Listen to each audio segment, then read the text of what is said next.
Hello friends, welcome to the new episode of my channel. আমি অরিত্র। তো এখন আমরা এই ভিডিওর মধ্যে কথা বলবো যে সিতারে জমিন পর ছবিটাকে কেন্দ্র করে। তো আপনারা প্রত্যেকেই জানেন RS পার্সনরা ডিরেক্ট করেছে, আমির খান লিড চরিত্র প্লে করেছে।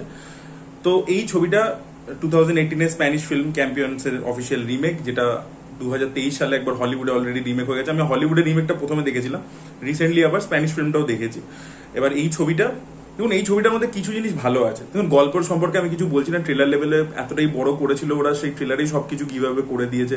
যে আমির খান একটা বাস্কেটবল কোচ, তার একটা পানিশমেন্ট কাইন্ড অফ সে পেয়েছে যে তাকে আর কি সার্ভ করতে হবে।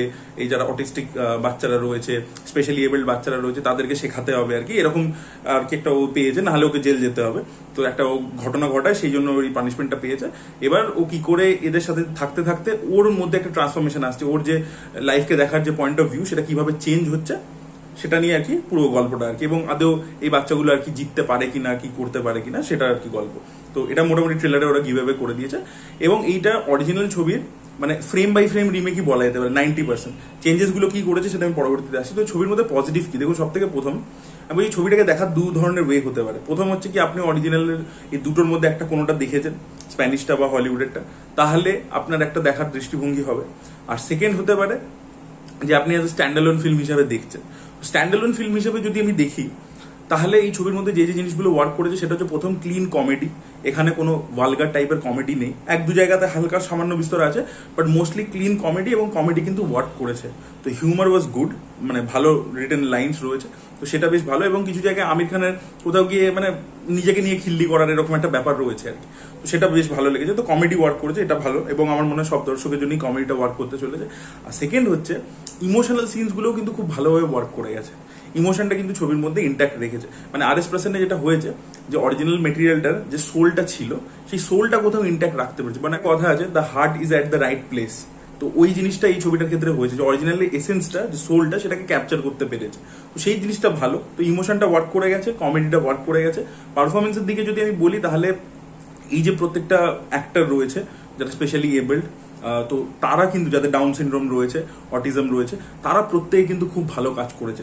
তাদের এত ন্যাচারাল তারা কাজ করেছে, আমি বলবো তারা সবাইকে আউটশাইন করে গেছে। তাদের পারফরমেন্স আমার খুব ভালো লেগেছে, এবং সত্যি তারা মানে আপনাকে কানেক্ট করে নেবে। তাদের পারফরমেন্স প্রত্যেকের ভালো লাগতে চলেছে, এটা আমি বিশ্বাস করি। তো সেটা আর কি খুব ভালো হয়েছে। আর জেনেলিয়ার কাজও আমার ডিসেন্ট লেগেছে। ডলি আলুওয়ালিয়া ভালো করেছে, বিজেন্দ্র কালা ভালো করেছে। তারপরে যে সর্দারজি আর কি ওই এতে ক্লাবে রয়েছে, একজন পাঞ্জাবি সর্দারজি রয়েছে, ওনাকে আপনি দেখেছেন, ওনার নামটা আমি একটা ঠিক এখন মনে আসছে না।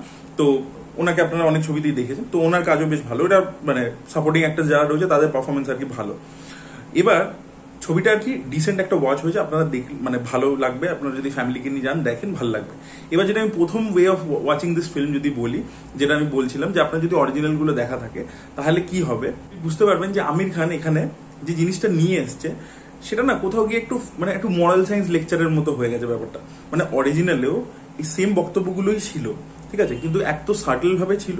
এবং ওখানে এই যে ক্যারেক্টারটা ছিল, এই ক্যারেক্টারটার মাধ্যমে মানে এখানে কি হয়ে গেছে, যে মেসেজিংটাই সব, মানে সবকিছু আমির খান নিজের যে মানে পয়েন্ট অফ ভিউ বা কিছু, সেটা সবকিছু না মানে বোঝাতে চাইছে আমাদেরকে।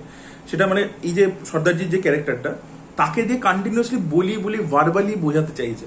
এবং প্রত্যেকটা জায়গাতে আমির খান কিছু একটা ভুল করছে, যাতে আমাদেরকে একটা সঙ্গে সঙ্গে আমির খানকে কাউন্টার করে, সেটার মাধ্যমে আমরাও যাতে, মানে আমির খান হচ্ছে অডিয়েন্সের চোখ আর কি, মানে অডিয়েন্সকেই রিপ্রেজেন্ট করছে কাইন্ড অফ। এবার তাদের যে যে ভুল ধারণা আছে, সেগুলো সবই আমির খান বলছে, এবং সেটা মানে সেটা যেই সে কাউন্টারটা পাচ্ছে, তখন অডিয়েন্সও শিখছে যে আচ্ছা, আমরা এইভাবে এদেরকে দেখবো না। এবার এটা যদি অর্গ্যানিক্যালি আসতো বা গ্রাউন্ডেড ভাবে আসতো, তাহলে অনেক বেটার হতো। এবার এটাকে কি করেছে ওরা, একটু মানে সব জায়গায় আন্ডারলাইন করে করে দেখাতে গেছে RS পার্সন না। এবার সেইটা একটা মানে আপনার একটা টাইমের পরে মনে হবে যে ছবিটা পুরো মডেল সায়েন্স ক্লাস হয়ে গেছে। তো এইটা কিন্তু অরিজিনালটার মধ্যে ছিল না, স্প্যানিশটাতে ছিল না, হলিউডেতে ছিল। মানে ওখানেও ক্যারেক্টারটার মধ্যে একটা মানে ও এই জিনিসগুলোর সাথে ঠিক অ্যাকাস্টমড হতে পারে না, বাট ওটার মনে হবে যে ওটা অনেক বেশি হিউম্যান ক্যারেক্টার। এটা আর কি একটু ক্যারিকেচারিস্ট ক্যারেক্টারটা অন পেপারই হয়ে গেছে। মানে একে দিয়ে এই গুলশান ক্যারেক্টারটার মাধ্যমে আমাদেরকে বক্তব্যগুলো দেওয়ার চেষ্টা করছে, তাই জন্য জিনিসটা পুরো আন্ডারলাইন হয়ে গেছে। তো সেইটা একটা মানে একটু প্রিচি হয়ে গেছে ব্যাপারটা। আর সেকেন্ড যেটা হচ্ছে, যেখানে আমির খানের পারফরমেন্স, মানে দেখুন আমি বললাম যে বাচ্চাদের পারফরমেন্স ভালো, এদের সাপোর্টিং অ্যাক্টরসদের কাজ ভালো, আমির খানের পারফরমেন্সটা আমার ভালো লাগেনি। প্রথম কথা, যেহেতু আমি যেটা বললাম যে আমি অরিজিনালটা দেখা আছে, স্প্যানিশটাও দেখেছি রিসেন্টলি, তো কি হচ্ছে, আমির খান না বড্ড জিনিসটাকে অনেক নচ আপ করে দিয়েছে। এবং পারফরমেন্সের মধ্যে কোথাও গিয়ে সিক্রেট সুপারস্টারের একটা ছাপ, কোথাও গিয়ে একটা পিকের ছাপ, এগুলো ঘুরে ফিরে আসছে। ঠিক আছে। তো সেইটা কি একটা রিপিটেটিভ ব্যাপার চলে এসেছে। এবার যদি ধরুন লাল সিং চাড্ডার পরবর্তীতে সে একটা অন্য ধরনের ছবি করতো, একটা অন্য ধরনের ক্যারেক্টার করতো, এবং তারপরে এই কমেডি ড্রামা জোনের মধ্যে যদি আসতো, তাহলে হয়তো এই সেম কথাটা বলতাম না। কিন্তু একই রকমের ক্যারেক্টার যেহেতু পরপর দেখছি, তাই জন্য কোথাও গিয়ে রিপিটেটিভ মনে হচ্ছে। তো আমির খানের পারফরমেন্সটা না অতটা কনভিন্সিং ছিল না। প্রথম কথা, এই ক্যারেক্টারটার মাধ্যমে ডিরেক্টর বড্ড বেশি আন্ডারলাইন করে পিচি বুয়েতে ব্যাপারটাকে বোঝাবার চেষ্টা করছে। আর সেম জিনিসটা হচ্ছে আমির খানের পারফরমেন্সও প্রচন্ড বেশি মানে ওভার দ্য টপ হয়ে গেছে। তো সেটা আমার পার্সোনালি অতটা পছন্দ হয়নি আর কি। এবং আরেকটা ব্যাপার হয়েছে কি, আর এস প্রসন্ন ধরুন অরিজিনাল ছবিটাতে কিছু তো খামতি আছে। এবার সেই খামতিটা রিমেকে ইউ হ্যাভ দ্যাট অপরচুনিটি যে আপনি এটাকে বেটার করতে পারবেন, আপনি রাইটিং দিয়ে সেটাকে বেটার করতে পারবেন। বাট এখানে সেটা করা হয়নি, ঠিক আছে। ওই যে বললাম 10% চেঞ্জ, যেটা 10% চেঞ্জটা হচ্ছে এইটা, যে এটাকে জিনিসটাকে আরো বেশি আন্ডারলাইন করে দেবো, ঠিক আছে, ক্যারেক্টারটাকে একটু অ্যানিমেট করে দেবো, বা কিছু কিছু ছোট ছোট চেঞ্জেস করবো। কিন্তু ব্যাপার হচ্ছে অ্যাকচুয়ালিতে যেটা করা উচিত, যে ভাই অরিজিনালটাতে যে খামতিটা আছে সেটা আমি রিমেকটাতে আমি সেটাকে বেটার করবার চেষ্টা করবো। সেটা কিন্তু কোথাও আমি ডিরেক্টরের বা রাইটারের অ্যাপ্রোচে দেখতে পাইনি।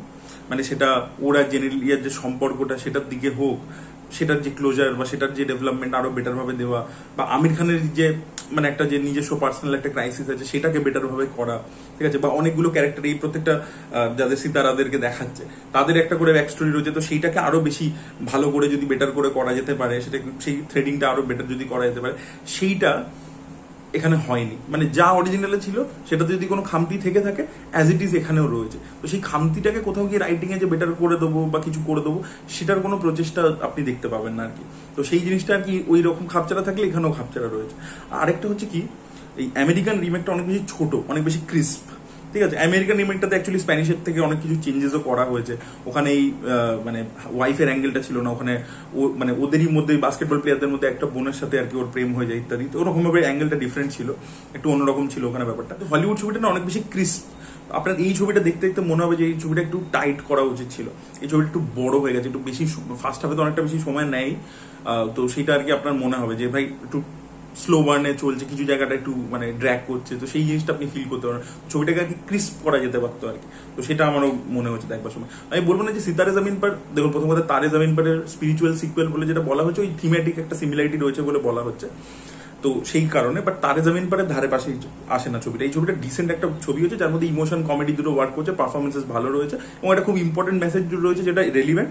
তো সেই কারণে আপনারা ছবিটা গিয়ে দেখতে পারেন, হলে আপনাদের ভালোই লাগবে, বা পরবর্তীকালে আপনারা দেখতে পারবেন ওটিটিতে, সেটা ভালো। বাট তারে জামিন পারের আশেপাশে আসে না, because as a piece of cinema Taare Zameen Par is much more grounded, realistic, এবং as a piece of cinema it is also better. ওখানে ক্রাফটম্যানশিপটা অনেক বেশি ভালো, ওখানে সবকিছু ওই দাগ দিয়ে দিয়ে প্রিচি ভাবে বুঝিয়ে দেওয়া রাম নিকুমে সেটা ছিল না আর কি। ওটার মধ্যে কম্প্যাশনটা অনেক বেশি ছিল আর কি। তো ইমোশনাল ছবি ছিল আরো বেশি। সো তারে জামিন পারের সাথে কম্পেয়ার অবশ্যই করবেন না, সেই লেভেলের তো হয়নি অবশ্যই। এবং আমি বলবো যে স্প্যানিশ ফিল্মটার মধ্যেও যে গ্রাউন্ডেড ব্যাপারটা ছিল, সেইটা এখানে একটু এই মানে একটু আপনচ করতে গিয়ে আমার মনে হয় কোথাও গিয়ে একটু ওটা মানে টু প্রিচি হয়ে গেছে আর কি। তবে দেখুন আমির খানকে ক্রেডিট দিতেই হবে যে সে চাইলে একটা মাস ফিল্ম করতে পারতো, একটা অ্যাকশন বেসড ছবি করতে পারতো, যেরকম সবাই করছে ট্রেন্ডে গা ভাসিয়ে। তো সেই জিনিসটার জায়গায় আমির খান যেটা ব্রেক করেছে, সেই স্টেরিওটাইপটা, ওটিটিতে এই ধরনের ছবি ওটিটিতে অনেক বেশি সেফ। তো সেখানে বড় বড় নেটফ্লিক্সের অফার, অ্যামাজন প্রাইমের অফার রিজেক্ট করে দিয়েছে, ছবিটাকে অনলি ফর থিয়েটার্স নিয়ে এসছে। এবার এটা কম বাজেটের ছবির ক্ষেত্রে এই ধরনের এক্সপেরিমেন্ট করা যেতে পারে। অনলি থিয়েটার এই যে মডেলটা ও নিয়েছে, সেটা একটা বেশি বাজেটের অ্যাকশন ছবি হলে সেটাও করতে পারতো না।